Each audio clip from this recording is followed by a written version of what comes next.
Welcome to episode 27 of Motivating Mondays, a weekly podcast and YouTube series dedicated to help Canadian job developers and other employer engagement professionals develop the tools, resources, expertise, and network to excel in achieving sustainable employment outcomes for their clients or students.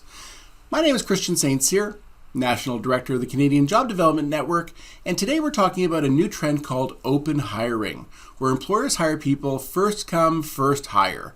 No resume, no formal interview, no reference checks. Now, while some of your local employers might be very concerned about this approach, retail giant The Body Shop has been doing this since 2021 with great results. Now, in job search, competition kills when you place someone with challenges in obtaining employment up against an employer's ideal candidate, perhaps their unrealistic candidate. It's not to say that employers don't drop hiring criteria, but they typically do it when they're hiring someone from their own personal network. This leaves many of us in the career development sector wondering, what can we do to market clients or students who may lack Canadian experience, or be new to the job market, need an accommodation for a challenge, or for those with a variety of barriers that are typically preventing them from not only getting interviews, but certainly not the jobs themselves? The answer is open hiring. Open hiring is a recruiting method where the first person who applies gets the job. First in, first hired. No questions asked, no resumes, no interviews, no background checks, regardless of a person's past education background or experience. Granted, this is an extreme option to open hiring, but there is a segment of employers who are adopting at least a modified version of this approach. The idea behind open hiring is to give people who usually face barriers to employment a chance to work. Think of someone with a criminal record or a history of substance use or homelessness, but also think about someone with a disability or a lack of work experience, or someone who simply has a fear of job interviews. So I know what you're thinking. There is no way any employer I deal with is going to consider this approach. Not so. I can think of one major employer who's already been doing open hiring and they're enjoying a lot of success with it.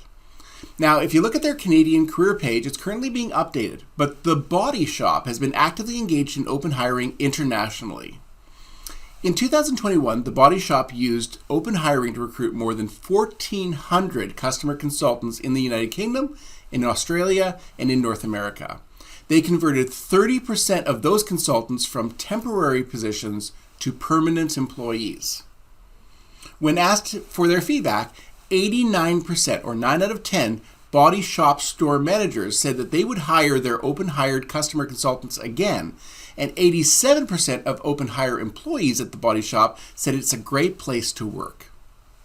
Now, according to the Body Shop, open hiring means the first candidate to apply gets the next available opportunity across entry-level positions at their stores and distribution center.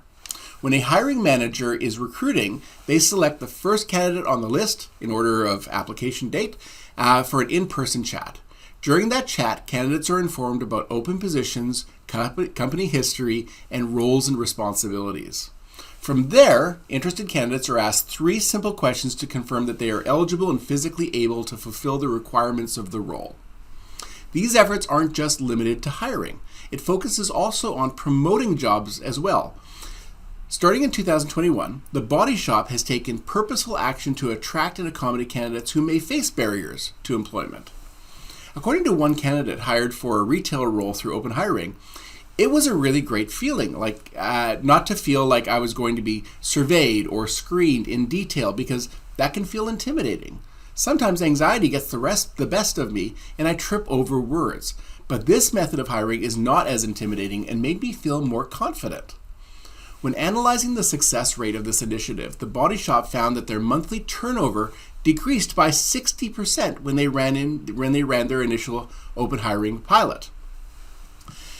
It's not all pros, and there are some cons. According to the Academy to Innovate HR, open hiring provides a number of benefits, but also provides several disadvantages. Now, some of the benefits include access to a bigger candidate pool. The fewer requirements you have for a candidate, the larger a candidate pool will be. Naturally, if employers don't demand certain degrees or levels of previous experience, this will open up vacancy to a lot more people. Having a larger talent pool will be particularly useful for entry-level positions that are hard to fill, require little or no experience, and for which people can easily be trained by the organization itself. Greater diversity. Opening up vacancies to virtually everyone is likely to increase the diversity within an organization. If an employer's only requirement is the order in which people apply, they'll have applicants and eventually employees from all walks of life. There is a faster recruitment process.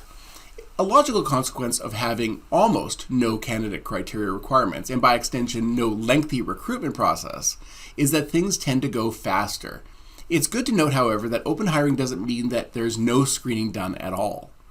The Body Shop, for instance, asks candidates these 3 questions. Are you authorized to work in the country? Can you stand for 8 hours? And can you lift 50 pounds? There's also improved retention. Open hiring gives people a chance to work. It's an approach that doesn't look at people's pasts or things that they can't do, but focuses on what they can do instead. It's a real opportunity for those who often face barriers to employment, such as, for example, people with a disability or a lack of work experience. Offering them a chance to prove themselves by giving them a job also means that they'll be more loyal to their employer and less likely to leave. The Body Shop found that their monthly turnover decreased 60% when they ran their initial open hiring pilot. There's a positive impact on society. As we all know in the career development sector, having a job is important for everybody.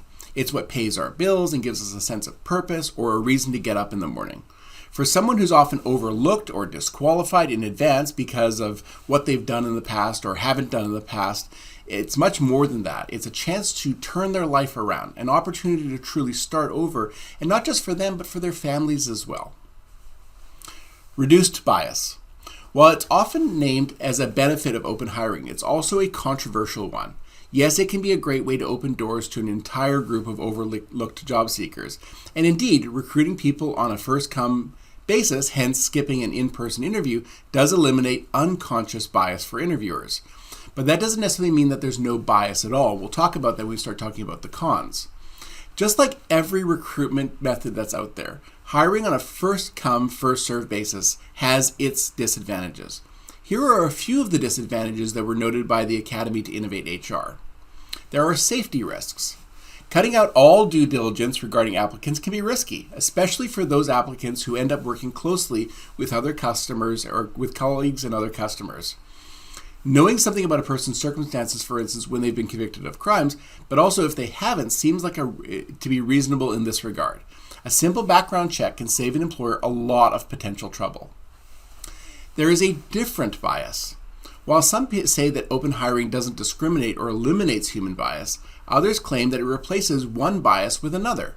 Critics say that when you hire on a first-in, first-on-to-be-hired basis, you penalize people who, for example, don't have access to a computer, or those who were busy doing other things when the vacancy opened up, taking care of their children or picking up groceries, you name it.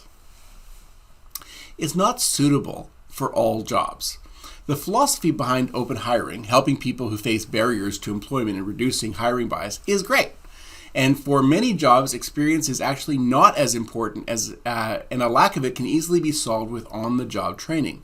So, for these positions and the organizations that have them available, coming on a first-come, first-served basis could be an option to explore.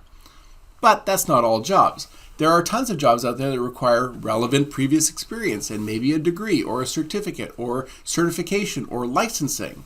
It's hard to imagine someone would become a brain surgeon simply because they were the first one to apply. And yes, that is a bit of an extreme example, although we are talking about Canada here. For this large category of jobs, open hiring approach obviously won't work. And while you might read this or hear this and think to yourself, well, we have a body shop in our local mall. I'll market my clients there. But I'd like to encourage you to think about this in a bigger way. Having an international chain like the Body Shop is a great way of demonstrating to employers that this is an alternative and considering this for themselves. Perhaps you have local employers who are willing to try this once to see where it goes. Perhaps you can create your own case example in your town and you can share that case example with other local employers and build a trend in your community. Just a reminder to everyone, registration has opened for the Labour Market Year in Review workshops taking place respectively in British Columbia and Ontario in late November and in early December. Now we have a 20% discount for everyone who registers early. If you want to learn more for British Columbia, go to labormarketonline.com/LMI workshop, or for Ontario, go to ontariolabormarketonline.org/LMI workshop. We've also had tremendous response to our call out for organizations to be leaders in job development. We're thrilled to announce that Keys in Kingston, Ontario is our very first charter member of Leaders in Job Development. Thank you to everyone at Keys. We are still looking to work with other leading career development organizations to help highlight and promote their work in effective job development. Organizations that sign on as charter members by October 14th will benefit from a perpetual 25% discount on their membership. To learn more, just visit jobdevelopment.org/leaders. Thank you so much for joining us. Please click on the like or subscribe button in your platform. Search for Motivating Mondays wherever you download podcasts. We'd also love it if you could rate or review our podcast or YouTube channel.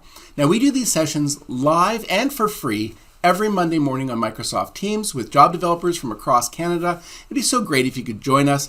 Just go to jobdevelopment.org to learn more. If you have any questions, just send me an email, info@jobdevelopment.org. Thank you so much for your time, and I hope you have an amazing week.